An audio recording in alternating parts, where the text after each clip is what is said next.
normally talk much about the Xfinity Series, and frankly, the first two Xfinity races of the year haven't been anything to get super excited about. The one in Atlanta came down to a fuel mileage contest, but at the end, Austin Hill, who's very good on fast tracks, went out and won. But Brad Gillie, I'm excited about the guy that finished third, the Kiwi, Shane van Gisbergen.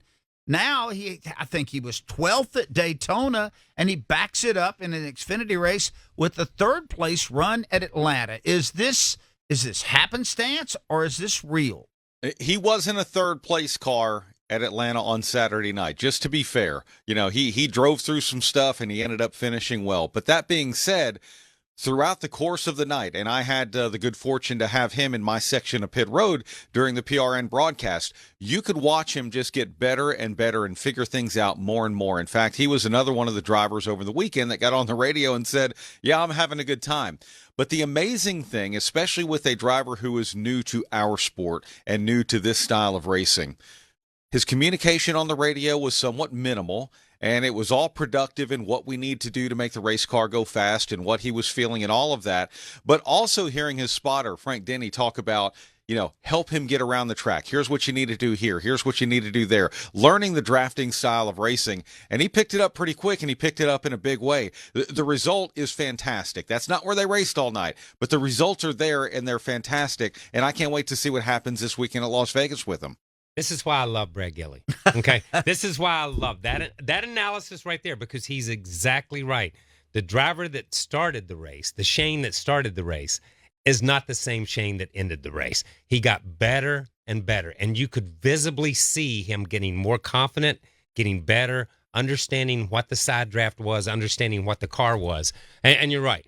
Sometimes it's where you run and where you finish are two different things. Two different things. I've said it a million times. I'd rather go out on top, run them first or second and blow up, than the finish first or second sometimes. And you still have things that you have to do to be a competitive car because you weren't competitive. Alexis, we talk a lot about on this show about having athletes that are sort of transcendent. Do you think Shane van Gisbergen, if he continues, and I know this is only 2 Xfinity races in and he won a Cup race, if this arc for him continues, is he that guy? I think he could be, sure. I mean, I think I need to see a little bit more, of his personality. We need to see what makes SVG tick behind the scenes outside of a race car. I think that has a lot to do with it, too.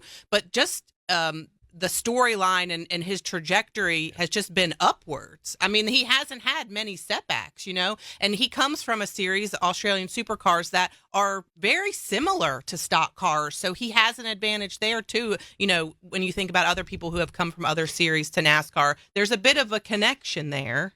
Who would have ever thought that we are starting the 2024 seasons talking about 2 drivers, Daniel Suarez and SVG. Yeah. 2 guys who can take our sport not to a different audience per se, but to a different country. Absolutely. To an entire nation of different fans. And that's huge for the sport. When we come out of the second race of the year and you're talking the fans of Mexico and the fans of Australia. So it's funny that you say that, because I was going to bring up a post that I saw on social media of guys back in Australia that were getting geared up for a Supercars race, and they were in their garage and they had a cell phone up of Shane, running this Xfinity race. And here they are getting ready to compete in their own series. And they're like, hey, we've got to support our guy Shane. And so he is already bringing it to a new audience. And every one of them, if I know race car drivers, every one of them is thinking, I beat him. I can get there. Yeah. I can get there. I've beat him before. Well,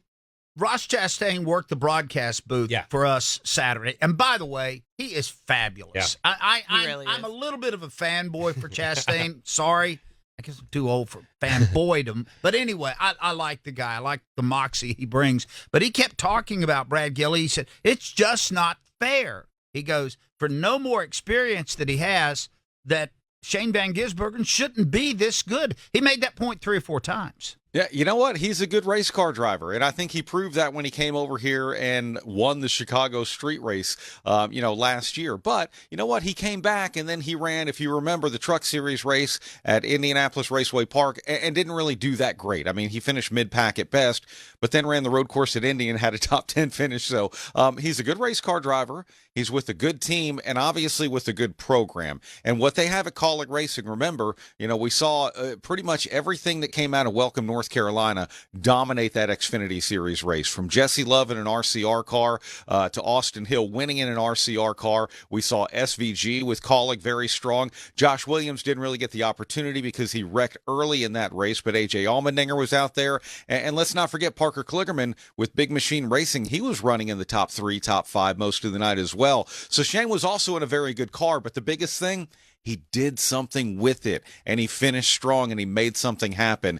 And, yeah, he is impressive. I can't wait to see as the season goes along. Limited chances, but he's made the most of them.